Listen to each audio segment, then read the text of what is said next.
Muchísimas gracias, Carolina Rueda, qué honor. Gracias por sacar el tiempo para compartirte, para compartir tu andar en el camino de la narración oral. Y justo en este momento estaba pensando, qué barbaridad la tecnología, hasta dónde hemos llegado. Nos metimos hasta tu casa, ¿verdad?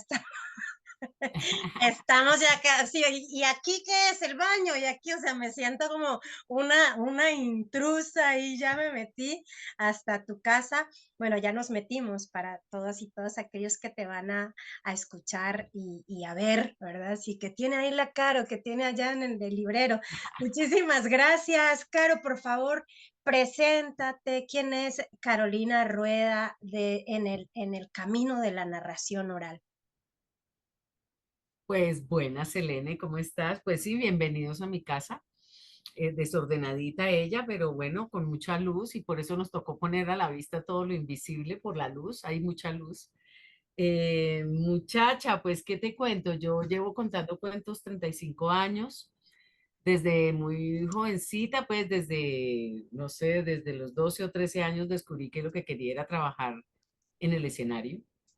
Y de repente se fueron dando las cosas, me terminé yendo a Bogotá a estudiar comunicación social y duré en comunicación solo el primer año, el primer semestre, la verdad, y me pasé a literatura, que era lo que más me gustaba en la vida, pues leer y actuar. Y por esas casualidades que no lo son, sino que son lo que literalmente se llama causalidades, porque a lo largo de la vida te vas dando cuenta que los caminos están trazados y vos los vas es descubriendo. Desemboqué en un taller de narración oral escénica que daba un cubano que vino a Colombia en el año 88 que se llama Francisco Garzón Céspedes. Y esa activación, él estaba viviendo en ese momento, me parece que en México, mudándose tal vez para México, de Venezuela a México o algo así. En ese momento éramos un grupo, digamos, universitario bastante joven y alguna gente que realizaba narración oral de cuentos en una fundación infantil, pues para trabajo de lectura infantil, y algunos actores que hacían narración oral, pero desde el ejercicio del cuento teatralizado. Ya, entonces de repente todo, ¿me entiendes? Todo se tejió solo y llegó este hombre con esta propuesta de narración oral escénica y a mí se me juntaron pues las cosas que más me gustaban, lo que leía y lo que podía estar en escena en un solo oficio que consistía en contar lo que leía. ¿Y por qué contar lo que leía? Porque yo más que ser hija de una tradición oral, digamos, rural, yo soy ya segunda generación de familia urbana, desarraigados, salidos del campo, pero ya con condiciones universitarias, de estudio, de trabajo urbano, porque es que hace poco lo estuve hablando, que mi misma generación en España, por ejemplo, es una generación que es primera generación urbana, sus padres estaban en el campo. Entonces yo les decía, no, en mi caso no fueron mis padres, fueron mis abuelos los que estaban en el campo, e incluso antes de mis abuelos, porque ya mis abuelos eran más o menos señoritos de ciudad en el campo, ¿sí? Ya no eran ellos los que habían estado en la tierra conectados directamente, ¿no? Entonces, eso genera, por supuesto, otra tradición, una tradición que está nutrida por la literatura, que está nutrida pues por la lectura, por el radio, por la televisión, por muchas cosas que ocurren y que significan una cultura mixta.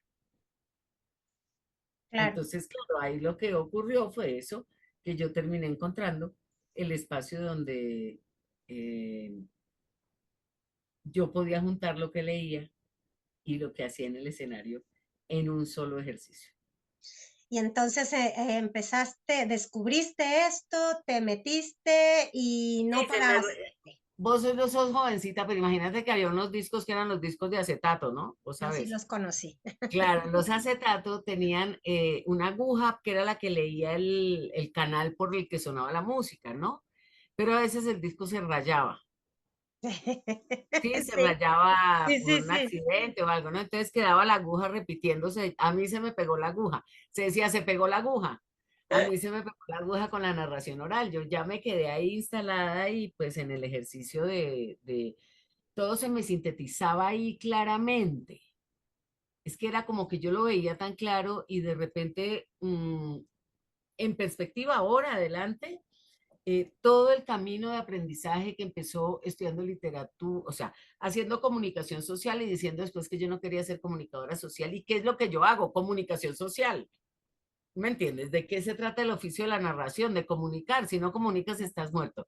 Y decís, Claro. ah, mira, es que a mí no me interesaba la comunicación. Después resulta la literatura. Después el primer taller de teatro que tomo lo da un polaco que hace toda el curso que nos da, es todo sobre los cuentos de los hermanos Grimm, según Bettelheim. Y entonces él me hace visibles escénicamente todos los personajes del cuento y me hace ver el cuento como una escena en vivo. ¿Sí me hago entender? No, no me deja el cuento como un bla, bla, bla, bla, sino que cuando trabajamos los cuentos de los hermanos Grimm, figura, aparece, se completa, existe. Hay gente ahí que representa el cuento y nosotros nos paseamos dentro del cuento. Yo recuerdo una improvisación sobre la fiesta de bodas del príncipe y la zapatilla de cristal, que hicimos una improvisación buenísima, buenísima, buenísima, pero cada cual tenía que ponerse un oficio. Sí, y yo era la tía pobre que venía al matrimonio y todo lo que estaban ofreciendo para comer, ella quería comer hasta que o sea, mi objetivo era comer todo lo que ofrecían en la fiesta. Entonces, claro, de repente cuando vos estás pensando que estás aquí con la Cenicienta y con toda la zapatilla de cristal y el príncipe y todos los animales convertidos y todo, pero vos, tu objetivo es que vos estás en este mundo, pero venís a comer porque vos sos una muerta de hambre del mundo de la Cenicienta. Maravilloso, ¿me entendés? Porque para mí eso fue una visualización inicial del oficio. De ahí para adelante yo decidí que lo que significaba para mí lo escénico de contar el cuento era hacer visible eso que yo estaba haciendo visible aquel día en aquella improvisación. Claro. Carolina, tú dices que te fuiste a estudiar a Bogotá, no eres de Bogotá, Yo soy de Cali, por de eso hablo Cali. de vos. Por eso hablo de vos, porque yo soy de Cali y me vine al terminar el colegio a la Universidad de Bogotá. Ya. Y te quedaste. Cali en ese momento tenía algunas universidades, pero comunicación social no era tan fácil y además mi familia estaba en un momento de mucha transformación. Entonces, aquí había familia también en Bogotá. Entonces yo dije, lo mejor es irme de aquí y buscar un poco un horizonte más amplio, porque yo finalmente lo que quería era estudiar teatro, pero pues se oponían de patas y manos en mi casa. Entonces era una oposición respetuosa, pero era una oposición. Entonces era mejor estar un poco más lejos para poder hacer el teatro. Y te metiste a la narración oral, o sea, lo viste muy claro con este taller o curso con Céspedes, Garzón Céspedes, y seguiste ese camino hasta qué punto fue necesario sí, no sé si necesario o se demanda que empieces a compartir lo que haces con otros No, que pues quieren hacer lo que tú estás haciendo. es que era necesario porque fue muy rápido. Nosotros irresponsablemente empezamos a dar clases a los 2 años de estar contando cuentos sin Ah, tener ni idea. Ni idea, ni idea. Nosotros empezábamos con Jaime Riascos, hicimos unos cursos de iniciación, unos trabajitos, unos tal, íbamos haciendo los talleres, pero, o sea, yo ahora me da una risa porque yo ahora me encuentro con los alumnos míos que yo los veía como alumnitos y resulta que yo les llevo 2 años, dos, ¿sí? ¿Me entiendes? He tenido novios más chiquitos, pero claro, estos eran mis alumnitos. Sí, que vos decís, qué locos y qué atrevidos nosotros dando talleres, pero claro, había que compartirlo porque llegó un punto donde el que nos había dado los talleres era Garzón Céspedes. Estábamos en una batalla muy intensa entre que los teatreros querían que nos volviéramos teatros, los literatos querían que fuéramos literatura y nosotros estábamos, digamos, buscando unos horizontes que no tenían que incluso todavía no tienen muy claras las fronteras. Lo que sí teníamos claro era qué fronteras no nos íbamos a dejar poner. Es un poco esta la situación. Entonces, pues había que tener iguales que siguieran trabajando. O sea, nosotros, Alecos, un ilustrador que cuenta cuentos y trabaja muy bello para niños, colombiano, dice que nosotros éramos el movimiento independiente autónomo unitario Miau, porque éramos cuatro gatos, ¿sí? Cuatro gatos que íbamos por todos lados contando cuentos. Ay, Entonces, de repente, hubo un día en la Universidad Nacional de Colombia en que todos estábamos reventados, porque es que teníamos que juntar de martes a viernes todos los días, cada día en una universidad distinta, que era donde habíamos instalado el fenómeno, donde habíamos conseguido que estudiantes de otras universidades fueran a vernos y abrieran el espacio en su universidad. Entonces ya íbamos nosotros a mantenerle el espacio en la universidad. Pero un día ninguno fue a la nacional y estaba el público y no había narradores. Cuando te digo narradores, es que esto era el año 90 y nos estamos hablando de que sí, esto era, nosotros hemos empezado en el 88, en la nacional sí. habíamos empezado a decir voz en el 89 o en el 90 y a las 90 y media no fuimos ninguno, por casualidad, porque no fue que acordamos no ir, es que no llegamos. Y estaba todo ahí y tres públicos que teníamos que eran, pero fijos, que venían, que hacían teatro en la universidad, se antojaron y se echaron y contaron los cuentos que nosotros contábamos Ah, y qué bien. empezaron a ser los reyes de ese espacio, que eran Oscar Corredor, Fernando Rodríguez y William Díaz. Y esos tres, que se llamaban los tres pecados capitales, eh, empezaron a generar el verdadero fenómeno y fue que cada territorio fue encontrando sus propios dolientes. Entonces ya el combo inicial, que éramos este grupito, los miau, ya no teníamos que ir a todo, sino que ya, por ejemplo, si yo estaba enredada esta semana, pues solo iba a una, ¿sí? Pero de pronto Carlos podía ir a todas, entonces iba a todas, o iba Carlos y Nelly, y entonces de esa manera el espacio se empezó a alimentar. Y muy rápidamente también se estableció la circulación de los mismos dolientes de cada universidad en otras. Entonces, ¿qué es lo que pasa, Selene? Que un cuentero estrena un cuento hoy y tiene que demorarse 6 meses en presentarlo 7 veces. 7 veces el mismo cuento, quiero decir. Porque, pues claro, pues el ritmo de la narración es una función de a una. Y en ese momento nosotros estrenamos un cuento y en una semana le hacíamos 5 funciones. Y tal vez en el mes lográbamos meterle 10 funciones. Y es mucho lo que crece un cuento en 10 funciones. ¿Mm? Entonces eso también empezó a generar una pericia. Claro.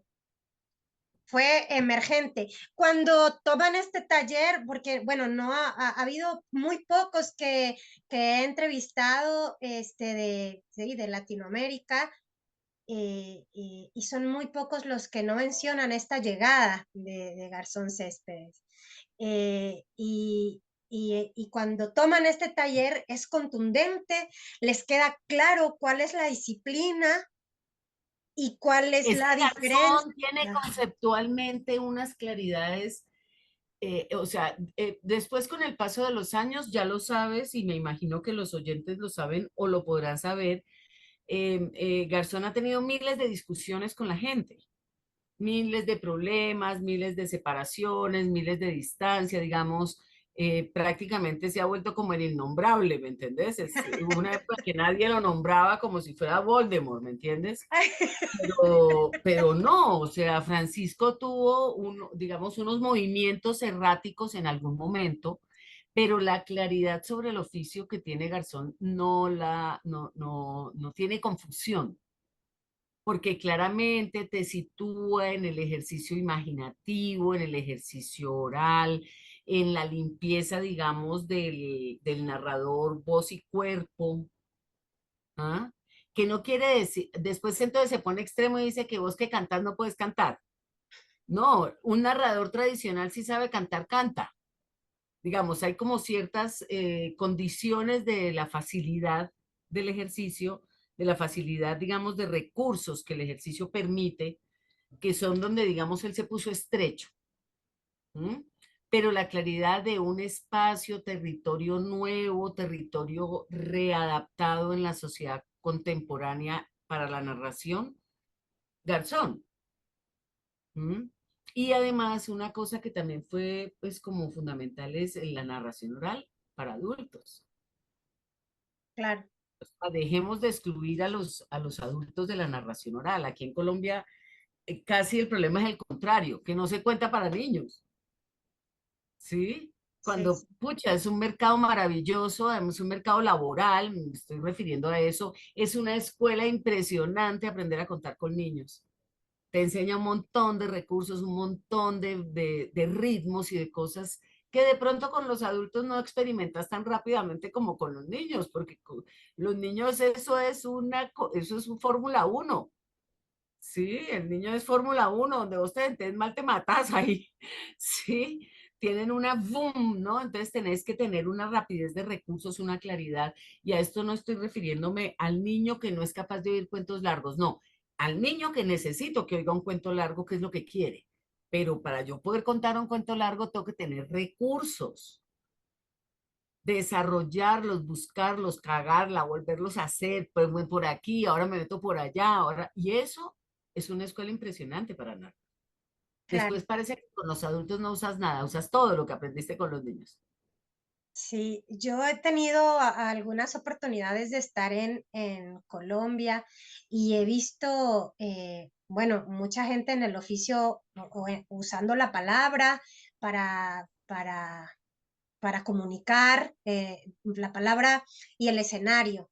Y no sé por qué me sucede que en Colombia siempre me quedo como reflexionando, como qué están haciendo, ¿no? Porque no precisamente son cuentos, hay una mezcla como entre pues solo hacer reír, es como el objetivo, como hacer reír a costa casi de lo que sea y sabes, yo me he quedado con una impresión que es invisibilizar a las infancias, es decir, hay niños en el público y no importa, o sea, los cuentos, o sea, como va dirigido a los adultos, el doble sentido o la cintura, o sea, como estas cosas que decimos, ay, ya, hay que humanidad, hay que, ay, no, como hay que ir ya hablando de otras cosas.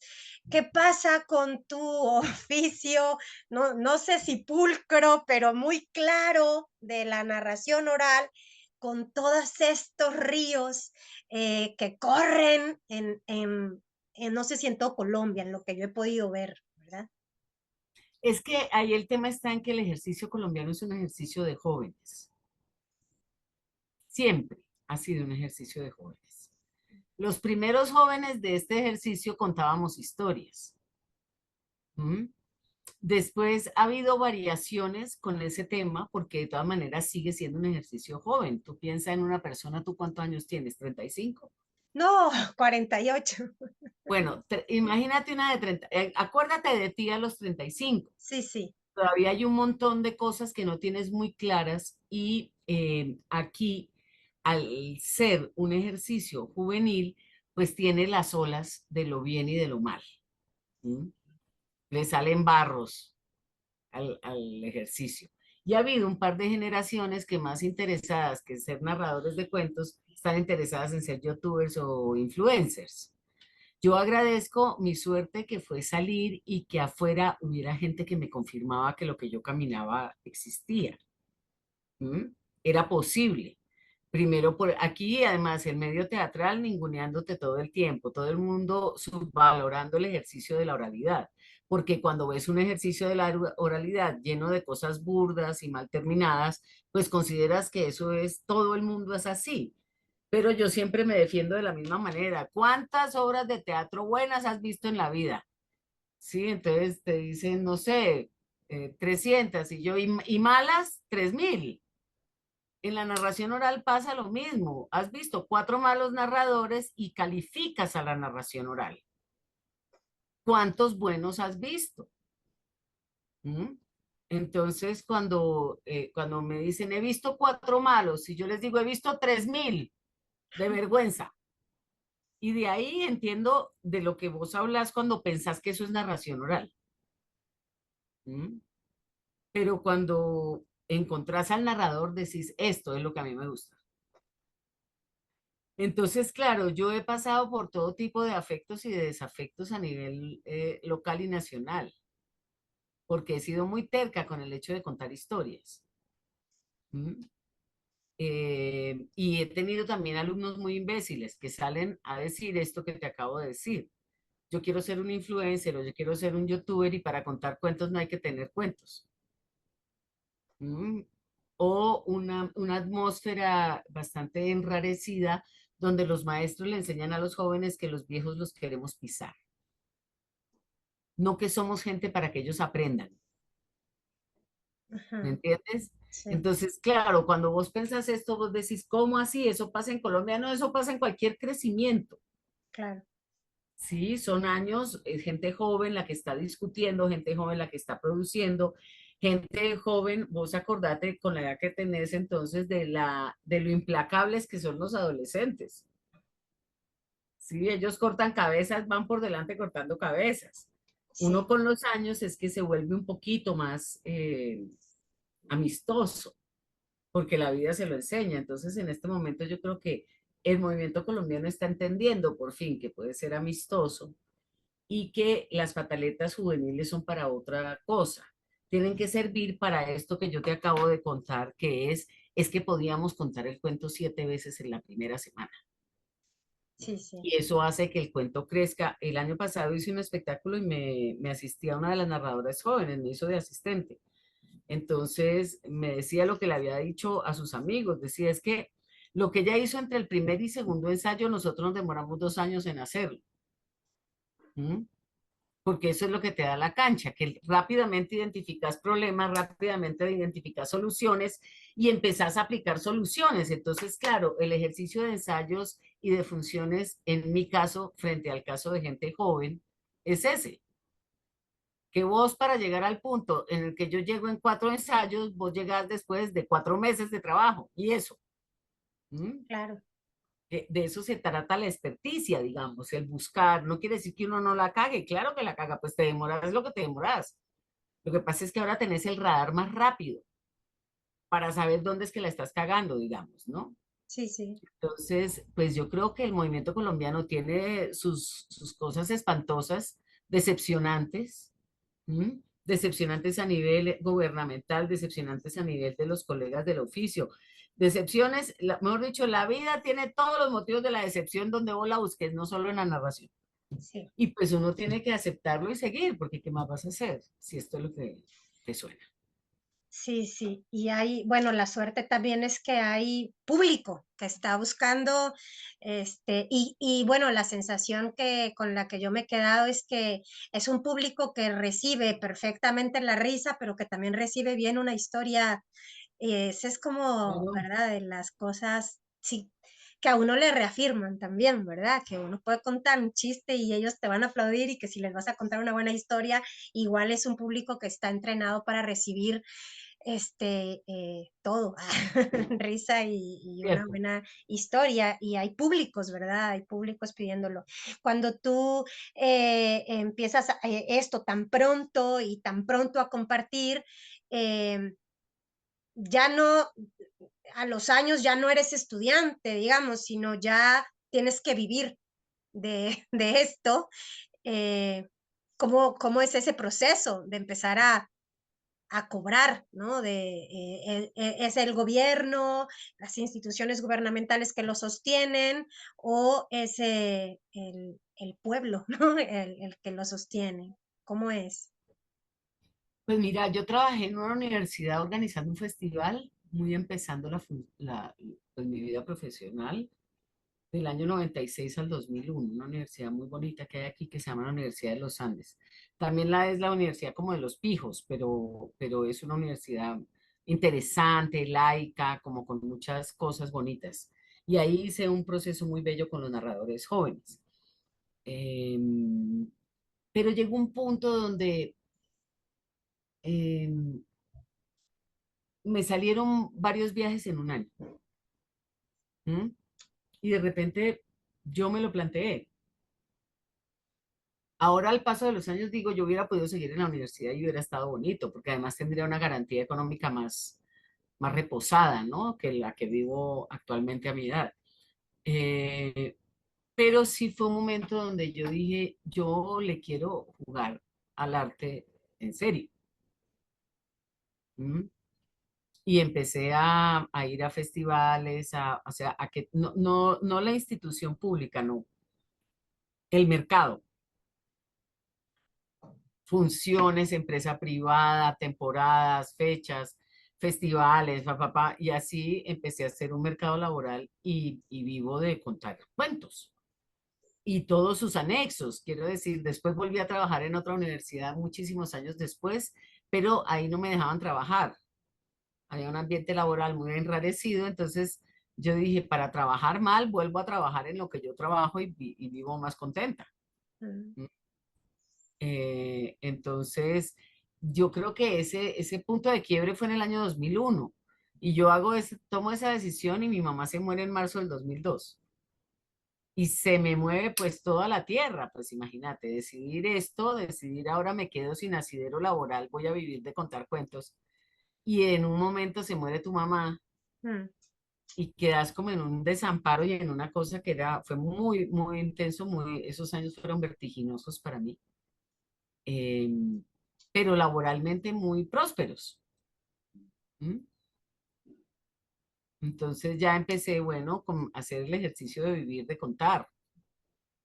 Y claro, he tenido mejores años y peores años.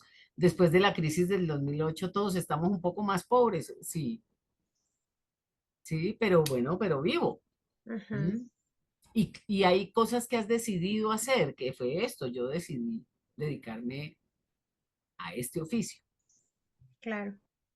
Y como me dijo mi amigo Yoshi, eh, que una vez cuando él estaba joven, le dijo, estaba preocupado por plata, en un mes que no le llegaba, no le habían pagado, alguna cosa de estas, ¿no? Entonces se encuentra con un amigo y le dice, pues si te ibas a preocupar por plata, no te hubieras dedicado al arte. Porque si hay algo que es claro en todos los artistas es que es una situación económica un poco inestable, Yoshi. Lo que tienes es que si vas a sufrir por eso, cámbiate de oficio. Ah, Y de repente decís, pues sí, hay que saberlo manejar, hay que tenerlo calculado, hay que ser precavido, pero es verdad, yo no puedo ponerme a sufrir por una cosa que yo decidí, que tomé y que nadie me dijo a mí que el artista vivía equilibrado económicamente. Todo el mundo me dijo lo contrario, que se morían de hambre los artistas. Y yo pues no me he muerto de hambre, evidentemente, y tengo una vida discreta, humilde, pero una vida satisfactoria. claro. Entonces empiezas muy pronto a compartir esto que te llega, lo empiezas a compartir muy pronto y muy pronto entonces se vuelve eso también una escuela, ¿no? Para ti, el Sí, compartir. claro, en todos los sentidos, claro, porque entonces ya empiezas a aprender otras cosas, yo no dejo de estudiar de todo, siempre estoy estudiando cosas. Y con esos estudios también entonces voy eh, eh, creciendo como artista y creciendo como persona. ¿M? Y Eh, también escogiendo que, o sea, a ver, Selene, nos venden una moto, vos tenés que tener casa, carro, beca, hijos y deudas, ¿cierto? Cuando vos te das cuenta que ese no es tu sueño realmente, que eso más bien te echaron ese cuento, pero ese no es el tuyo, tenés que empezar a saber qué sí, qué sí consideras que es la realización. Entonces a mí me resulta mucho más realización en este momento tener mis clases de canto que tener un carro, ¿sí? claro, O sea, tener mi tiempo que tener una hipoteca. Sí me hago entender, sí, empiezas sí. a sopesar y vas construyendo qué significa, eh, por un lado, el éxito realmente para uno. El día que yo entendí que yo no quería el éxito de Shakira fue importantísimo. Sí, porque es que ese éxito es el que te han vendido. digamos, ese tipo de gloria así, ¿no? Y de repente decís, uy, no, yo no quisiera tener que hacer el ejercicio que hace Shakira todos los días. No, no, eso para mí no es vida, Sí, digamos. Este tipo, pero ella, maravilloso que ella lo haga, ¿me entendés? Pero yo, eso no es para mí el éxito. Para mí el éxito es, como le decía una vez a un amigo que tenía una casa al lado de Salamanca y tenía su vancita donde llevaba sus espectáculos y tenía dos hijas y una esposa bibliotecaria y tenían un sistema de vida con una sala de ensayos, no sé qué, yo le decía, esto es el éxito. Poder ir por el país haciendo las funciones, tener a tu familia cuando llegas, tener una rutina diaria, tener mejores días, peores, tener donde ensayar. Esto es, en mi opinión, el éxito. claro. Hay una cosa que a mí me resonó mucho, bueno, que cuando te escuchaba en el podcast que me compartiste, que, de la entrevista que te hacen, y, y se me quedó en el pensamiento y es esto de cuando te ponen en pedestales, ¿verdad? El negarse a eso para seguirse permitiendo el fracaso. Eso me resonó muchísimo, ¿no? El fin de semana estuve en un lugar a donde en otras ocasiones tal vez no hubiera estado contando. Y yo decía, bueno, esto también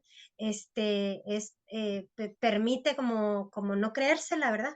Como poder estar en cualquier lugar. eh, de pronto Carolina, pues le empiezan a llamar a muchos lugares, ¿verdad? Y yo sé de ti como sabemos muchos narradores porque nos llega, ¿verdad? Como el cuento, así nos llega el camino de otros y de otras narradoras, ¿no? Y de pronto es como que los inaccesibles, ¿verdad? O sea, como, híjole, yo quisiera entrevistar a esta persona, pero tal vez es muy inaccesible, mejor no, mejor los de abajo, ¿no? Entonces, Ajá. cuando te empiezan a poner como por arriba, ¿cuáles son los ejercicios que tú haces, ¿verdad? Para bajar. Yo tengo un perro, entonces yo saco al perro y el perro caga y yo tengo que recoger la caca del perro y botarla en la basura. Por ejemplo, ese es un ejercicio buenísimo. Porque vos, al perro no le importa nada si vos triunfaste o la cagaste o nada, nada. El perro, vos servís para lo de siempre, para servirle comida y para recogerle la mugre. Y eso es buenísimo. ¿Mm? O sea, hay una cosa que me enseñó un catalán maravilloso que se llama Arnau Vilardebó, que dice que el auriga en la cultura romana era como un soldado que estaba contratado por el César para que cuando el César iba caminando y le iban echando vítores y todo, la auriga le iba diciendo, recuerda que no eres tú, recuerda que es tu cargo, recuerda que no eres nadie. ¿Mm? Entonces uno tiene que tener sus aurigas. Sí, entre los amigos, gente que no te come cuento, que te toma el pelo, que te da durito, que sí, que te ve tranquilamente. Y por otro lado, uno tener la certeza que la narración te la da solita, porque vos podés triunfar hoy, Selene, con este público, con estos cuentos, te va a y al otro día, con el mismo público que le borraron la mente, con los mismos cuentos en el mismo sitio, y te va fatal. Esa condición de este oficio, porque como no es individual sino colectivo, o sea, lo ejecuta uno, pero realmente ocurre en la colectividad, eso te mantiene con el eguito donde tiene que estar. Y lo otro, te digo lo del perro porque es que es maravilloso. O sea, un día yo venía, pero subida por el globo, yo iba 20 centímetros arriba y llego, al perro no le valía nada, que yo hubiera triunfado, nada, él me cagó y todo, me tocó limpiar y me tocó perseguirlo por la parque para que no se comiera la basura y estar, ¿verdad? Pues en 15 minutos yo ya era la dueña del perro, Qué lindo. ya no era nada, ya no había triunfado en ninguna parte, ahí ya no había nada.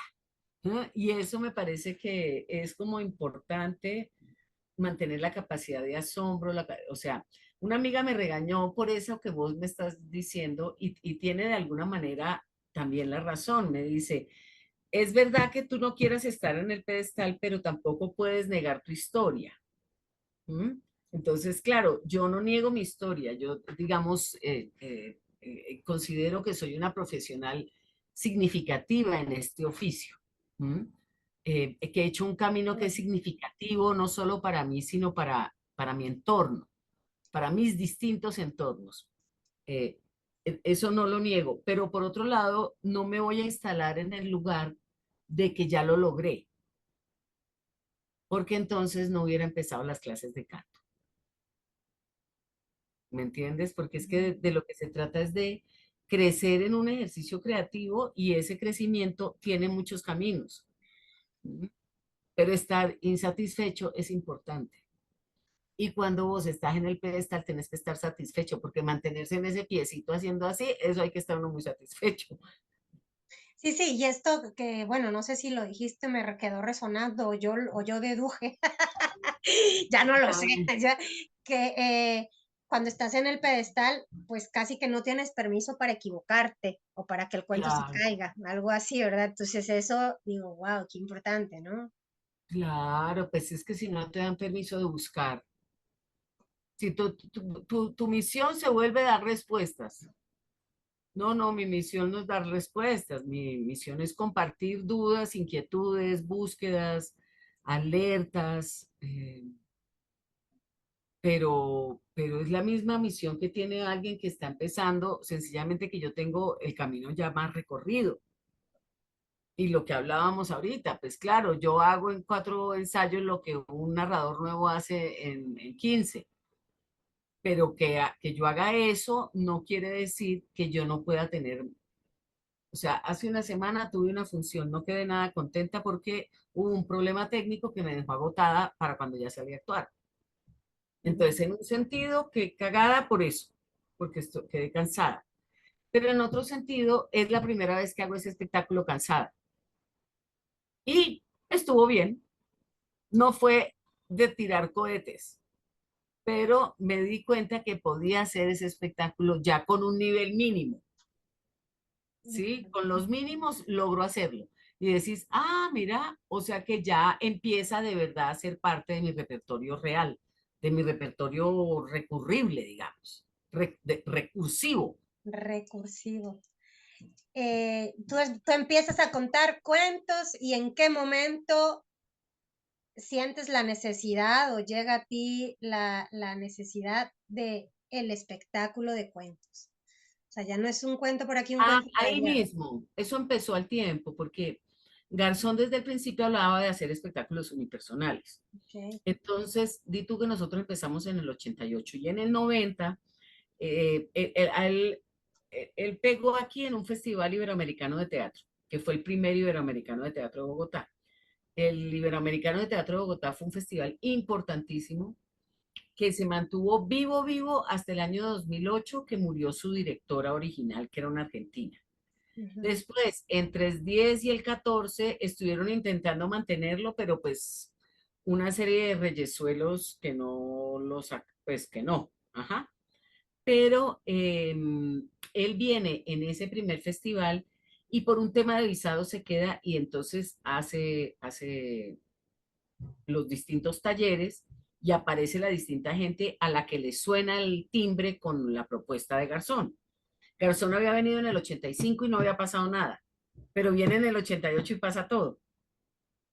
En el 89 lo volvieron a traer para un festival de teatro popular.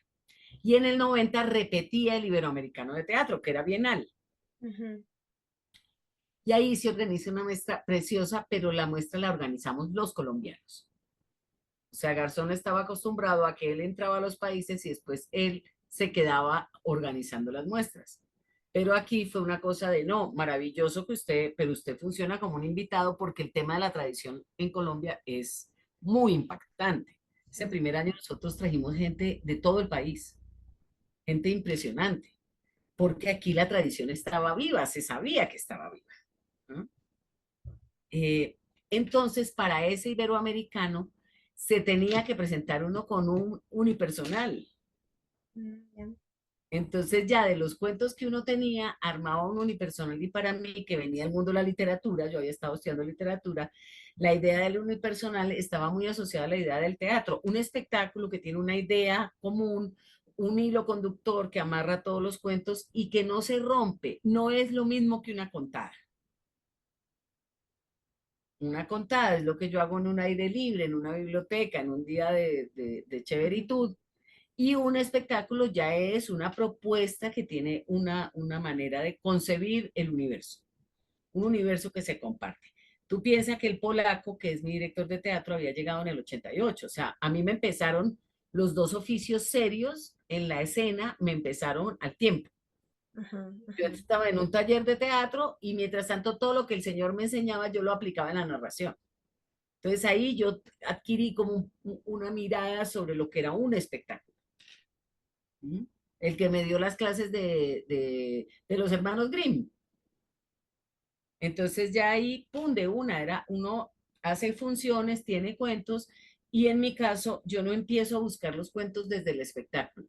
Yo eh, tengo los cuentos y de repente ellos empiezan a mezclar entre ellos, tienen unas relaciones a veces hasta, ¿cómo es que se llama? Cuando son de familia, Incestos, incestos literarios que se hacen entre ellos que uno no sabe, y de repente vos tenés esos cuentos que tenés la intuición de que van juntos. Y poco a poco en el trabajo vas descubriendo qué es lo que de verdad profundamente en vos los une. claro. Caro, entonces, viene esto a ti, tú empiezas a compartir, pero ya después de tantos años y que sigues compartiendo, dando clases, ¿qué eh, cosas teóricas, no sé si decirle cosas, qué aspectos teóricos son tuyos? Que ya no pertenecen a lo primero que te llegó, sino que lo fuiste construyendo y sumando. ¿Qué aspectos son tuyos, técnicos o no sé, que tú has desarrollado que dices, esto es de Carolina y lo comparto con mis alumnos o con la gente que viene a formarse conmigo? Yo creo que mucho la mirada para contar literatura es muy personal, de qué manera yo cuento la literatura, de qué manera trato a los autores cuando los voy a transformar a la oralidad. Hay un tema también del ejercicio imaginativo, donde yo hablo de tres escenarios, por ejemplo, y esos tres escenarios construyen, digamos, lo escénico de la narración. También el qué significa lo escénico, que no depende del espacio físico donde te presentas, sino de en ese espacio cómo aprovechas el espacio para presentar las historias.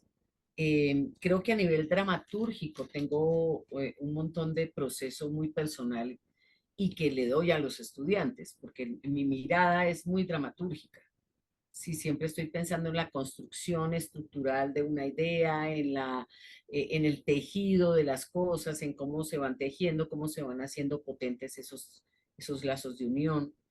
Y lo otro es como una manera de contar que hace poco tuve una sesión con un amigo y yo entendí ese día que, claro, que yo cuando cuento hago como cine 4D. ¿Me entiendes? Mi ejercicio de narradora es construir en 4D todo lo que está pasando en la historia. Hacerlo visible ahí, que se levante del suelo y emerja las imágenes, ¿no? Ujú. Eh, digamos, en esa tesitura narrativa es donde yo tengo, digamos, unos terrenos muy propios que comparto con los alumnos. Eso. ¿Podrías hablarme un poco de los tres escenarios? Ah, bueno, eso es que el cuento tiene un escenario propio donde pasan las cosas, el narrador tiene un escenario físico donde se está presentando, que puede ser un teatro, un auditorio, una plaza al aire libre, un hospital, pero el escenario definitivo donde trabajamos es en la imaginación del público. Entonces, los escenarios, los otros dos escenarios solo existen para propulsar la imaginación del público. Entonces, donde yo estoy haciendo el teatro no es en este escenario donde estoy sentada, sino en tu cabeza. ¿Mm? Qué bonito. Sí, sí, Sí, claro. es. Por ahí escuchaba y también me quedó resonando a lo que te refieres con las bolsas de lenguaje. Ajá. Este, ¿Puedes hablar un poquito más de esto? Claro, o sea, es que yo creo que, a ver, yo cuando yo estaba chiquita, las mujeres leíamos Mujercitas y Corazón, ¿sí? Eran como unas cosas que uno tenía que leer. Chiquita era Heidi, Mujercitas y Corazón. Ujú. Pero mi hermano leía Emilio Salgari y el Capitán Tormenta y unas cosas así de piratas buenísimas. Entonces, de repente, ya cuando yo empiezo a contar, me doy cuenta que tengo un recurso desarrollado para hablar de las emociones, porque las mujeres nos han formado en un universo emocional, Ujú. pero no tenía el discurso para poder hablar de barcos, porque yo no había leído sobre piratas, ni barcos, ni proa, ni popa, ni nada de esas cosas, ni toma pirata, ni nada de esto. Entonces, de repente decís, claro, yo tengo unas bolsas de lenguaje distintas a las de mis hermanos. Y entonces ahí me acuerdo de todos los novios que cuando las mujeres les decimos tenemos que hablar, les empieza a temblar el alma porque ellos no saben hablar de las emociones. Claro, es que nunca te han formado hablando de las emociones. A nosotras todo el tiempo la formación emocional, porque las mujeres tenemos que ser emocionales. Y a ellos dice que la formación en la aventura porque parece que todos van a ser MacGyver. Y mentiras, hay hombres que son más emocionales que yo y hay mujeres que somos más MacGyver que un hombre. Y eso no está asignado, digamos, por el sexo, está asignado por la cultura. Entonces, claro, yo había leído lo que me tocaba a mí y lo que le tocaba a mis hermanos, que no, eran, no son lectores. Y, por ejemplo, me encanta la ciencia ficción, que en mi generación en Colombia no. La ciencia ficción aquí llegó más para gente más joven, pero mi generación en España sí es una generación de ciencia ficción. ¿Mm? Y yo era la única que quería ir a ver las obras de ciencia ficción en el cine. Mis hermanos ni de riesgo, a ellos les gustaba la acción y Charles Bronson y la matazón. Yo quería ver los viajes a las estrellas. ¿Me entiendes? Entonces, claro, de repente decís, ¿cómo hago yo para contar ciencia ficción si no tengo el recurso? No es que yo puedo ir al jardín y decir, ay, aquí hay margaritas, y aquí hay pensamientos, y aquí hay gardenias, y aquí hay no, en el lenguaje de la ciencia ficción. Tengo tres palabras y no sé más. Mientras que en el lenguaje emocional tengo gardenias y margaritas y pensamientos y flores de no sé qué, y alaba del paraíso, yo sé qué decir. Esa misma prodigalidad que tengo en el lenguaje emocional la tengo que adquirir en la ciencia ficción. Entonces leí horas y horas y horas y horas de ciencia ficción. Tengo un montón de amigos ingenieros. Yo tengo, o sea, tengo de alguna manera una mentalidad matemática cuando cuento. Entonces, cuando te dicen, no, es que como los artistas no saben de números, y yo no, perdón, yo sí sé de números. Pues no soy un astrónomo, pero a mí me gustan los números, me encanta, porque me encantan esas sumas y restas en cuanto a lo que simbolizan en el mundo humano. Me gusta esa fantasía que son los números. ¿Me entiendes? Entonces es como que de repente decís, claro, cada cuento tiene un universo de lenguaje. Si vos vas a contar un cuento de la selva misionera, no puede aparecer un elefante, porque en la selva de Misiones no hay elefantes. Como no vas a decir en una selva africana que apareció un delfín rosado, porque es que en la selva africana no hay delfines rosados. Así, para que seamos precisos en una cosa directa. Pero ese universo del lenguaje está mucho más allá. ¿Mm? Es tan fácil como cuando uno oye hablar a la gente y dice, uy, este debe ser abogado. Tiene un universo de lenguaje que utiliza, que nosotros no utilizamos. Claro, Entonces, esas bolsas son las que tenemos que enriquecer cada vez que entramos a un nuevo tema o a un nuevo repertorio. ya.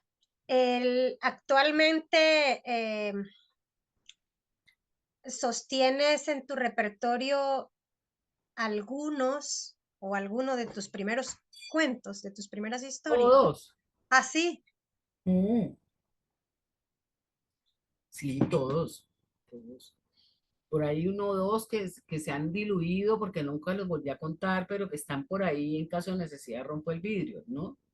O sea, me acuerdo que había uno que encontramos en una antología de alguien que se llamaba ¿Por qué lloran las lechugas? Y no me acuerdo por qué lloraban las lechugas, me acuerdo del título del cuento, me acuerdo de la historia y terminaba explicando por qué lloran las lechugas. Pero aparte de ese, casi todos los cuentos siguen conmigo. Ay, qué lindo. ¿Cuál fue como tu primera historia? La primera historia fuera de un verdugo, que lo curioso es que todos los reos caen con una sonrisa en la boca, las cabezas, ruedan con una sonrisa en la boca. Entonces Ah, viene la historia del verdugo, una historia pequeña. Y otro que es el nacimiento de la isla de Puerto Rico, que fue donde yo ya descubrí esto del 4D. ujú. eh, Poner en pie una imagen, que esa nació aquel día y fue para mí sorprendente.